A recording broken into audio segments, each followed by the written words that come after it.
अवधूत चिंतन श्री गुरुदेव दत्त श्री स्वामी समर्थ. माझ्या चॅनलमध्ये तुमच्या सगळ्यांचं मनापासून खूप खूप स्वागत, आभार. तुमच्या सगळ्या चांगल्या इच्छा पूर्ण करू अशा आपल्या गुरुचरणी वंदन करून आजच्या व्हिडिओला सुरू करूया. महिलांनो, चला तर मी आज एक अत्यंत महत्त्वाची माहिती घेऊन आलेली आहे. आपण आपल्या घरामध्ये किचनामध्ये जर ह्या 4-5 गोष्टी जर आपण पाळले तर आपल्या घरामध्ये श्रीमंती येणार, आपल्या घरामध्ये धन टिकून राहणार, आपल्या घरामध्ये कधीही आजार येणार नाही. आणि आपल्या घरामध्ये बघा, घरामध्ये जे सारखं भांडणं होतात, तंटे होतात, छोट्या छोट्या गोष्टीनं खूप काही वादविवाद होतात. ह्या सगळ्या गोष्टीपासून आपल्याला ह्या सगळ्या गोष्टीपासून दूर राहणार आहोत. तर बघा, घरामध्ये किचन ही अन्नपूर्ण देवीचं वास असतो. किचनमध्ये अन्नपूर्ण देवी साक्षात वास करते असे आपण ऐकलंच असाल. पण आपल्याला काय करायचं आहे, सकाळी उठल्या उठल्या आपण काय करतो, उशिरा उठतो आणि मुलांचा डब्बा करायचा आहे म्हणून आपण सरळ किचनमध्ये जात असतो. पण हे आपलं चुकीचं आहे. आपण कधीही झोपेतून उठल्या उठल्या किचनमध्ये कधीही जाऊ नये, किचनला स्पर्शसुद्धा करू नये. आपण अंघोळ करावे, मग त्याच्यानंतरच किचनमध्ये प्रवेश करावे. जसं आपण देवाच्या मंदिराची स्वच्छता बाळगतो, जसं मंदिराला बाळगतो तशाच प्रकारे आपण किचनसुद्धा पाळायला पाहिजे. आपण किचनमध्ये गेलं तर अंघोळ करूनच स्पर्श करावे. असे बघा, केल्याने काय होतं की रात्रभर आपण झोपत असतो. जसं 12च्या नंतर नकारात्मकता, वाईट शक्तीचा प्रभाव राहतो आणि ते आपल्यावरती प्रभाव पडलेला असतं आणि तेच नकारात्मक शक्ती त्या अन्नामध्ये जातं आणि ते अन्न आपले मुलं खातात आणि तेच मुलं नकारात्मक बनतात. आपले पती खातात, तेच पती नकारात्मक बनतात. मग आपल्या घरामध्ये सारखं भांडणं, तंटणं ह्या सगळ्या गोष्टी घडतात. म्हणून कधीही आपण किचनमध्ये न अंघोळ करता प्रवेश करू नये. कारण का थोडंसं लवकर उठावे आपण आणि अंघोळ करूनच आपण किचनमध्ये जावे. ही सवय एकदाची लागली का मग तुम्हाला नंतर काही त्रास होणार नाही. तर फक्त 10-15 मिनटं आपण अगोदर उठायचं आहे. अंघोळ करूनच आपण किचनमध्ये स्पर्श करायचा आहे.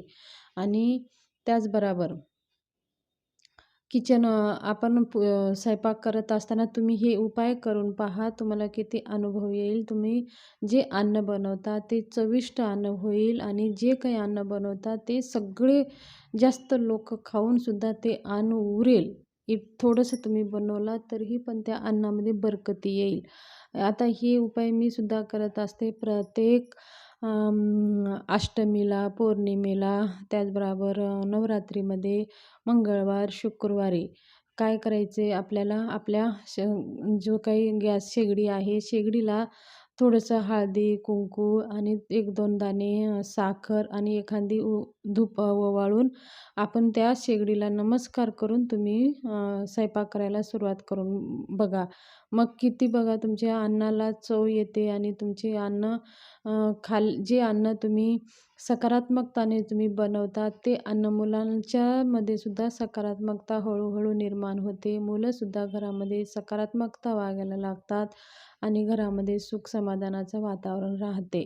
आणि अन्न बनवताना आपण आपल्या मनामध्ये नकारात्मकता विचार कधी करायचे नाही. पॉझिटिव्ह बोलायचं, पॉझिटिव्ह करायचं. म्हणजे एखादी मंत्र म्हणा, अन्नपूर्ण देवीचं मंत्र आहे बघा, हे अन्नपूर्णे सदापूर्णे शंकर परानवल्लभे ज्ञानवैराग सिद्धार्थं भिक्षां देईच पार्वती.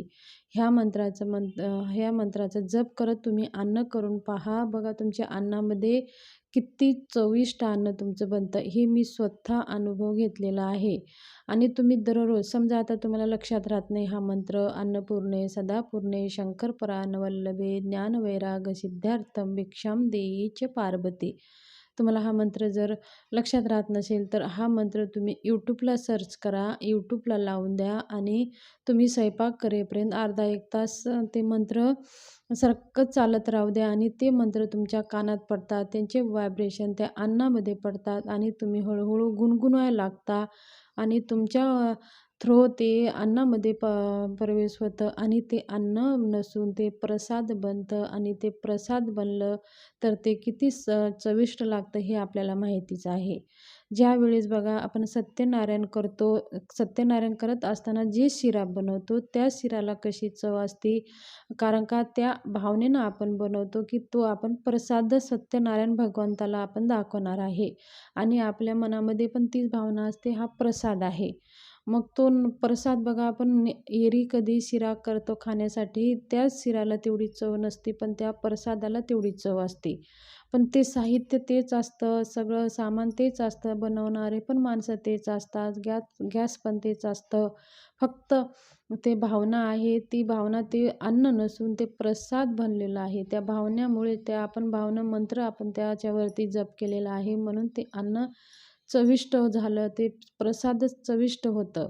मग तुम्ही दररोज जर आपण ह्याच भावनेनं अन्न केलं, अन्न करून आपण आपल्या मुलांना दिलं, तर मुलं सकारात्मक बनतात, मुलांची प्रगती होते, घरामध्ये धनधान्य वाढतं, घरामध्ये कधीही कमी पडत नाही. तुम्ही हे आवर्जून करून पहा. तसेच बघा संध्याकाळच्या वेळेस आपण काय करतो, की दिवसभर गप्पा इकडं-तिकडं करतो, संध्याकाळी आपण घर झाडायला घेतो. पण हे असं अजिबात करू नका. 6च्या नंतर कधीही घर झाडू नये आणि 6च्या 5:30च्या अगोदरच आपलं घर वगैरे स्वच्छ करून घ्यावं आणि 6च्या नंतर आपण घरामध्ये दिवा, बत्ती, मंत्र, स्तोत्र, जप, ध्यान ह्या गोष्टी 6 ते 7, 7:30 पर्यंत करायचे असतात.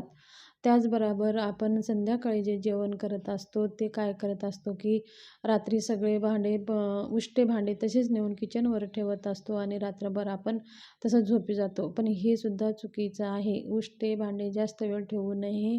अन्नपूर्णा देवी नाराज होते, घरामध्ये अलक्ष्मीचा वास राहतो. म्हणून संध्याकाळी जे काही आपण जेवण करतात ते जेवण झालेले भांडे लगेच आपण स्वच्छ धुवून पुसून आपण ठेवून द्यायचं आहे.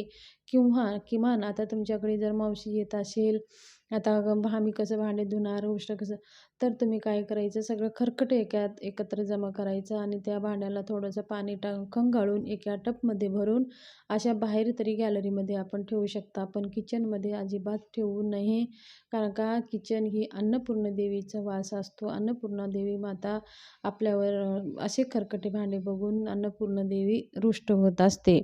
म्हणून कधीही आपले खरकटे भांडं किचनवर ठेवू नये. ह्या छोट्या-छोट्या जरी तुम्ही गोष्टी जरी पाळल्या तर तुमच्या घरामध्ये खूप धनधान्य बरकती राहील, कधीही काही कमी पडणार नाही.